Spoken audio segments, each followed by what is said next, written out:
Boss is here! Military parents never miss a beat, and neither does the Johns Hopkins U.S. Family Health Plan. Built for every warrior in your family. With more than 40 years of service to military families, TRICARE Prime benefits plus exclusive extras. Learn more at warriorsathome.com.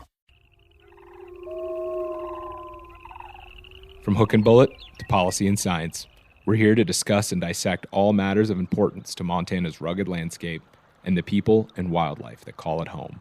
This is Montana Untamed.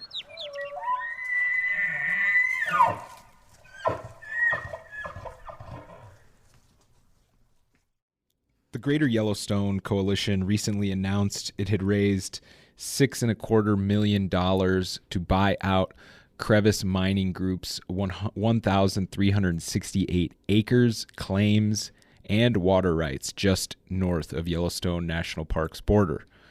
Crevice came onto the scene in 2015 when it proposed mining on a mountainside above Gardiner. The proposal led to more than 400 local businesses and groups fighting to protect the area. The opposition was also focused on a proposal to mine just outside of Chico Hot Springs in Emigrant Gulch. This eventually led to the Yellowstone Gateway Protection Act, signed into law in 2019, removing 30,000 acres of public lands from mining in the region. However, Crevice was not halted by the act since it already owned private claims. The GYC decided the best solution to halt any mining was to buy the Crevice owners out. Brett French, outdoor editor at the Billings Gazette newspaper, recently reported on the buyout. Brett, please describe for our listeners where the Crevice mine was actually proposed. Yeah, Tom, it was proposed just outside of Gardiner, and folks that are familiar with the area, it's a really steep climb up out of Gardiner going towards the old mining town of Jardine, up Bear Gulch there. And after you get to Jardine, you cross the creek and go up on the side hill, and it climbs about 3,000 feet up onto the mountainsides there. So you're up looking out across the Gardiner Basin towards the Gallatin National Forest and the Gallatin Range. Down below you can see the Yellowstone River where it exits the Black Canyon of the Yellowstone. And it's right on the park border. I mean, just really close to that north border where elk are well known to migrate out of the area.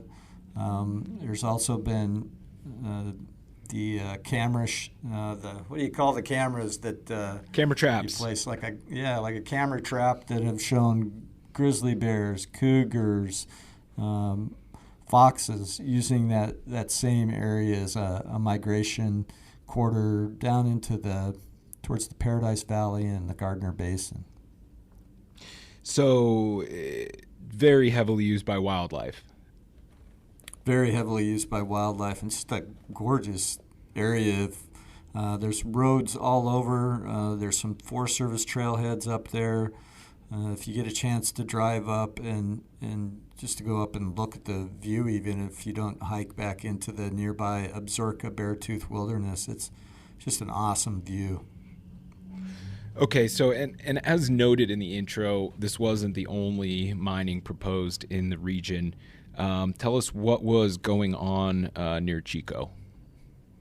Yeah, back in 2015 when Crevice was first proposed, it was also when there was a mine being proposed just outside of Chico in Emigrant Gulch.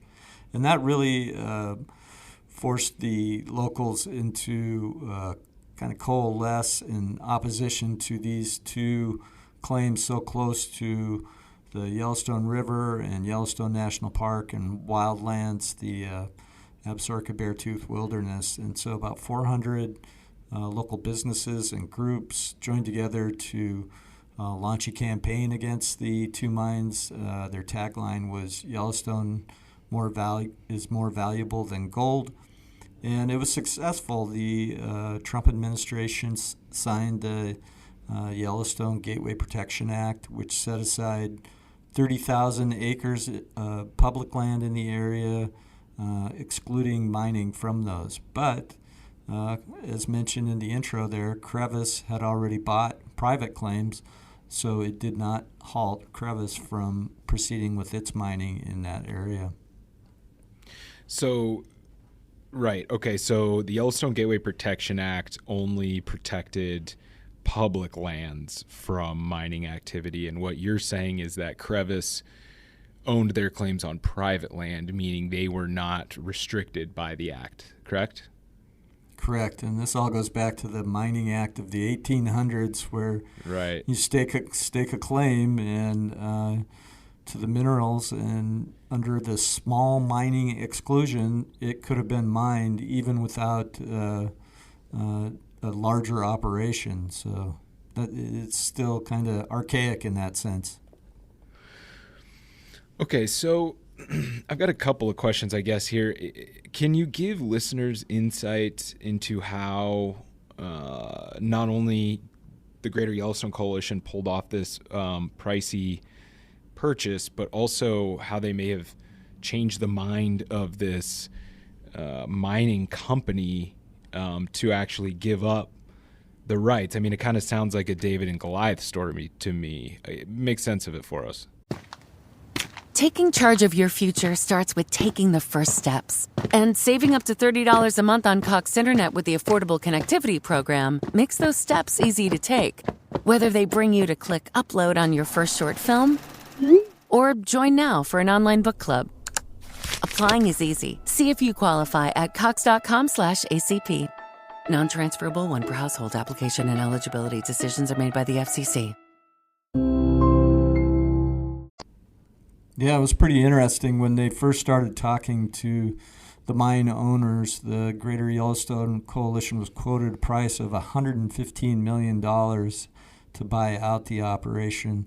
But as time wore on and they kept returning to the table, the price dropped. They had to hire mining experts and lawyers to review the information that Crevice had to try and come up with a reasonable amount for the property, not like buying a house where you can do the comparables for what other houses have sold in your neighborhood. You know, this is kind of speculative on what they might find and how much they can extract, you know, and what it's worth. So very difficult process. And I guess many times Crevice walked away from the table and said, no thanks, we're done, you know, we're done talking. But they were able to pull them back and reel them in. I guess Joe Josephson, who's well known in not only the Greater Yellowstone Coalition for his work, but also as a a climber, noted climber in this area. Supposedly did a great job of negotiating with Crevice and got him down to $6.25 million. And at that point, the Greater Yellowstone Coalition had to go out and try and raise that money. So at that point, they went obviously to the large donors first.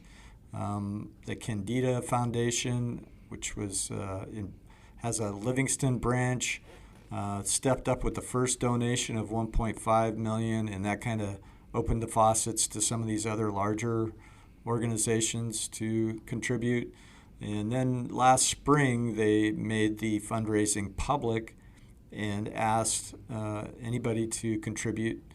And they still had about halfways to go, so over $3 million to raise.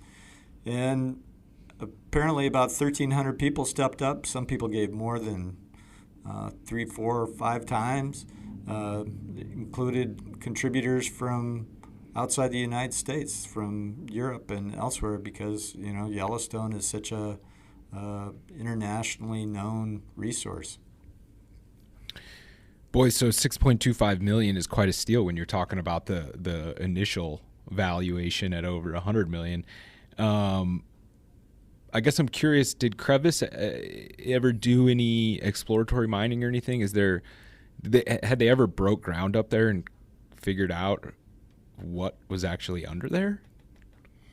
Yeah, apparently they had some proprietary drilling that they had done up there to assess the source. And, you know, historically that area had been mined for gold. The Jardine mine was just over the hill. There's all kinds of old mine openings if you walk around up there. So it's well known as a gold resource, but apparently in that type of rock anyway, that geology, what they're looking for is a main vein rather than a crushing and removing, small parts like they do over in, say, the Pegasus mine near Helena, or the Golden Sunlight mine near Whitehall. So they're looking for the big resource to pay off over there. Right. Okay, so what will happen to this property now that it's in the hands of the Greater Yellowstone Coalition? Yeah, so as you know, the wheels of bureaucracy turn slowly. So the Forest Service would like to acquire it. They have to wait to go through funding channels. The Land and Water Conservation Fund could help pay for it, but it could take a couple of years. So the GYC is going to hold on to the property with the hope that they can raise the money to seal the deal, and then it would be turned over to Forest Service and become public lands. They have no plans right now to restrict any access up on the mountain. And when you go up there, it's kind of hard to tell even where the mining claims are because most of it's not signed. If you can look on a map and you see these really jumbled looking outlines of where the different claims were, it's really a jigsaw puzzle of claims up in that area. But there's still public access even outside of where the mining claims were into some really cool regions. Like you can drop down into that hell roaring area from up there in Yellowstone National Park in the Absaroka Beartooth Wilderness from that area. Cool. So the idea is that one day it'll all just be green with the rest of the national forest in the area. Right, and that's important because of that migratory corridor, and a lot of animals come through there in the winter as they move down to lower elevations, and as that more and more forces press on the outside of the Greater Yellowstone area for development, it's essential to have these areas protected on the edges to preserve this buffer zone for wildlife and habitat. As the places like Big Sky keep expanding, suburban areas outside of Bozeman keep pushing into what were once these pretty rural areas, and so it's really concentrating the wildlife and resulting in more grizzly bear and black bear problems, are one of the things that arise. Deer come down and eat people's shrubs and stuff, so you have that whole wildlife-urban interface. Right.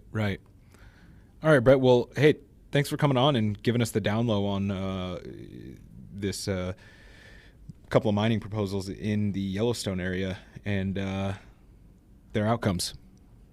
Yeah, good news for Yellowstone and people who love the park, and obviously with 3 million, 4 million people visiting every year, it's obviously someplace on a lot of people's radar. Yep, that is for sure. Montana Untamed is a podcast from the newsrooms of Lee Enterprises Montana newspapers. Visit any of our websites or subscribe wherever podcasts are found. It's intern John. Celebrate the coziest season with Safeway. They're bringing all the fall flavors to you. From pumpkin everything to caramel apples and all of your seasonal favorites. Make the most of those fireside dinners, game-winning touchdowns, and warm family gatherings.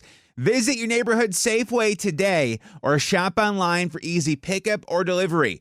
They're here to help you spice, season, and savor every moment. Sincerely, Safeway.